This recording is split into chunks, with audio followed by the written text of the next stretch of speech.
Welcome students to today's program. The topic of the day is freedom and discipline.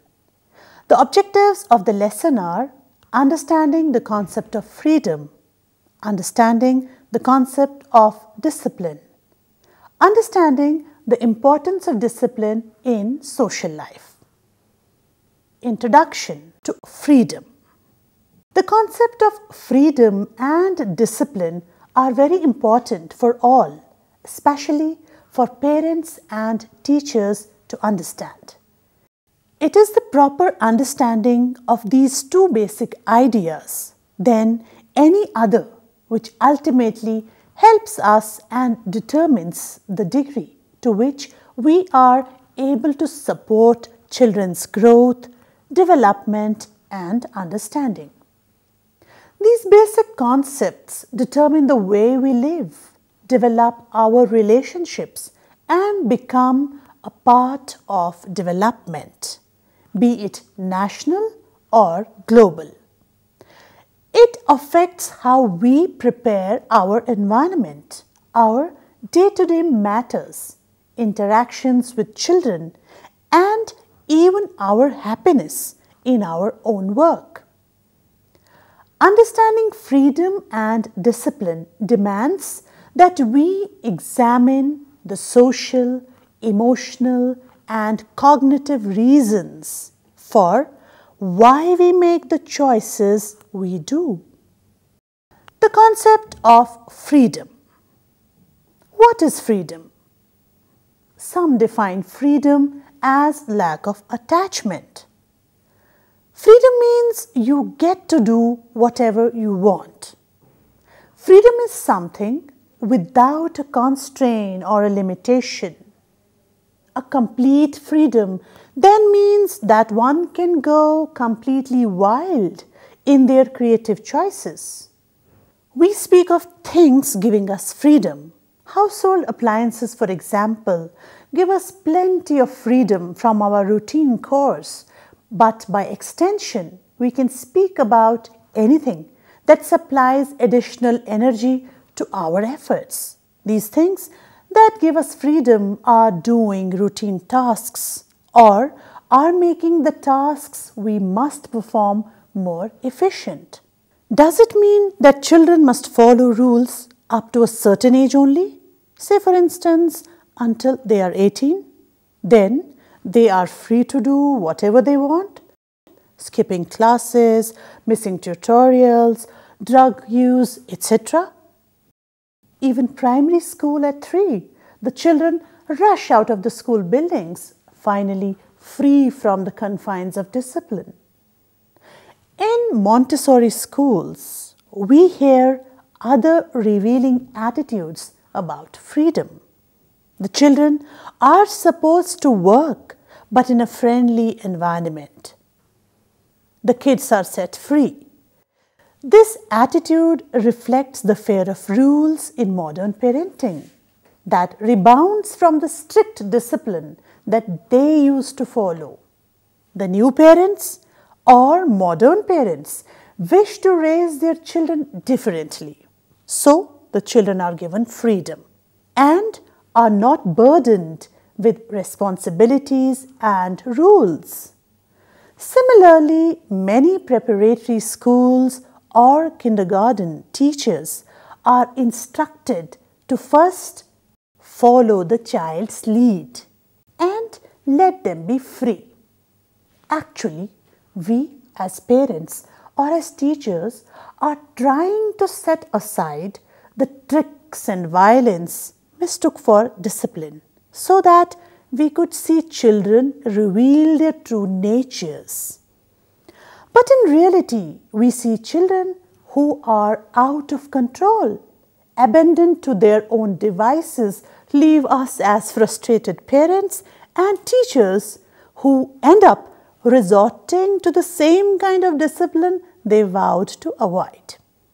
There is a lot of confusion and conflict about the ideas of freedom and discipline, or maybe a misunderstanding of Montessori's discovery of the true nature of childhood. Conventional thinking about freedom and discipline defines them as external forces that are administered to children to mend their behavior. It is actually adults who discipline children and adults who give them freedom. The children are passive and the power and activity lays with the adult, the parent or the teacher. Conventional thinking about freedom and discipline doesn't work. In order to change this paradigm, we have to change our definitions of freedom and discipline. While bad habits will hold us back, useful habits free our concentration for non-routine tasks, creative tasks. A good habit then is something like our appliances or extra energy that gives us more freedom. It is said that one way to develop good habits is to follow a routine until it becomes a habit. Following that routine is a discipline. The concept of discipline. Discipline has a dictionary definition as a noun referring to a course of study, as a verb meaning to punish, and the term self-discipline. Self-discipline described as collection or regulation of oneself for the sake of improvement. Self-discipline may also be described in certain circumstances as restraint. When I exercise my freedom without restraint, I can lose my freedom, not by the imposition of control from some external agency, but because freedom is built upon a foundation of discipline. Some animals' habits are rather neat and others are more casual. For example, if we don't take out the garbage, it would mound up even to the point of restricting our movements. Therefore, there is a constant tension between freedom and discipline to keep what we have. Individually, the freedom we enjoy comes at the expense of maintaining some order, and that order is discipline. If we trace the English word discipline back to its Latin origins, we find that discipline comes from the Latin word disciplina, meaning teaching, instruction, and education. Similar words are disciple, meaning a student, pupil, and trainee. It implies that discipline is a process of coming to know, a process of learning and development. Montessori's concept of discipline is very different from conventional thinking. Montessori views discipline as a force within the child. It comes from within the child. It is not imposed externally. We have to come out of the confines of conventional ways of monitoring and disciplining children, silent or obedient. The child becomes passive and the adult's will dominates.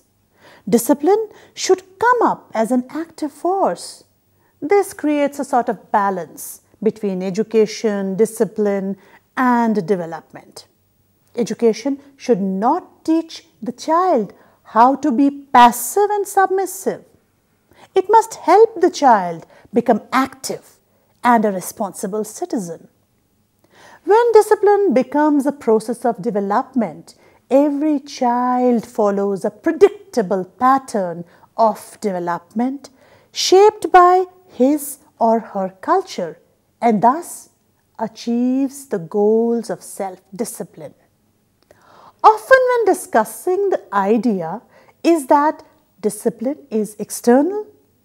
How do we discipline children? How is discipline handled in schools and colleges? We believe that discipline is something a child is lacking and therefore must be imposed by an adult. This may not always be true. Montessori says that we cannot have freedom without discipline. They are like the two faces of a coin. One cannot exist without the other. By disciplining oneself, we move closer to being free. An individual is disciplined when one is a master of oneself, when one can control one's own impulses and wishes, when one can follow one's inner teacher. Only when an individual chooses under one's own impulses and not under the will of another. This happens when we allow a child to be free, guided by an adult with the interest of the child. We allow the child to discipline himself or herself. This idea scares many teachers and parents. The idea that a child can be self-disciplined and not be told what to do constantly is surely somewhat a scary notion. But the fact is that the greatest achievement of discipline is self-discipline. Importance of discipline in social life. Aristotle says, through discipline comes freedom. We can also understand discipline as having an internal form, an internal set of rules to follow. There exists a universal, inborn discipline within every human being, not given or taught by society. We usually ignore this notion or seldom think about it, but we clearly acknowledge it in nature. We know that every part of creation has a particular discipline or set of laws to follow. Every living thing has within it a set of developmental laws to follow. For example, a kidney bean seed will sprout out into beans only. A pup has to develop into a dog and not into a cat. Speaking truly, all of science is discovering the laws of nature, the laws of discipline of the universe. In Plato's Republic, he sought to describe a perfect individual by comparing it to the perfect society. A general rule for our society is that our freedom is limited by the freedom of others. My right to cough is or should be limited by another's right to limit their exposure to my germs. Socially exercising restraint is to allow someone else a freedom which is very important to exist socially. It might be thought of as a social market in that we hope to receive back a similar treatment. Socially and as a state, the freedom we have must also come at the expense of maintaining some order. Let us think for a while of a madman exercising a freedom to kill with his weapon. Would come at the loss of someone else losing the life or losing the right to life or liberty. So, for both the individuals and for an individual within the society, freedom has a cost. And as a part of that cost is maintaining a limit against which unrestrained freedom would limit freedom. In a society, laws help to define that limit, which is very important for a peaceful coexistence. Our social structure will fall apart without the discipline in social life.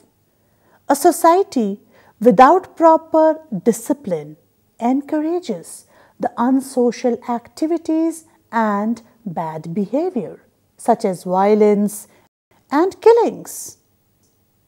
Any nation cannot progress without a proper discipline and the law-abiding, disciplined citizens. Discipline is an essential part of our life and existence. In fact, without discipline, our life would cease.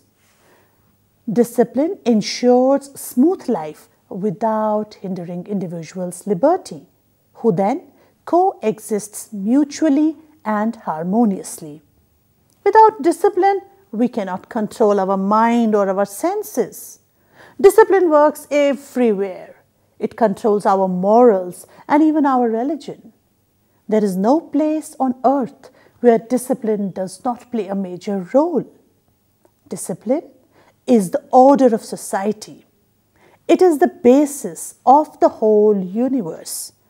The solar system is governed by certain laws to maintain perfect harmony and beauty. Without this order, there would be utter chaos. Discipline is the basic and foremost requirement of a civilized society. Citizens of a disciplined nation work with cooperation and unity for the upliftment of their society. Discipline is not only desirable but indispensable in social life. Whenever discipline and regulation of human conduct are absent, moral and material deterioration sets in. The strength of a nation lies in discipline. Discipline helps the societies and nations to make progress, fight external invasions, and maintain unity. Discipline is very important in social and political life of a nation. Without discipline, there can be no scientific advancements, no industrial or technological advancements. In totality, no development. Discipline is essential for personal growth and national prosperity. In order to exist freely and comfortably in societies, there should be a spirit of harmony, cooperation, and mutual coexistence among fellow human beings. All should follow the rules and regulations laid by law, decided mutually by them only. To sum up, Aristotle has rightly said, discipline is obedience to rules formed by the society for the good of all. Thank you, children. Hope you have enjoyed today's lesson.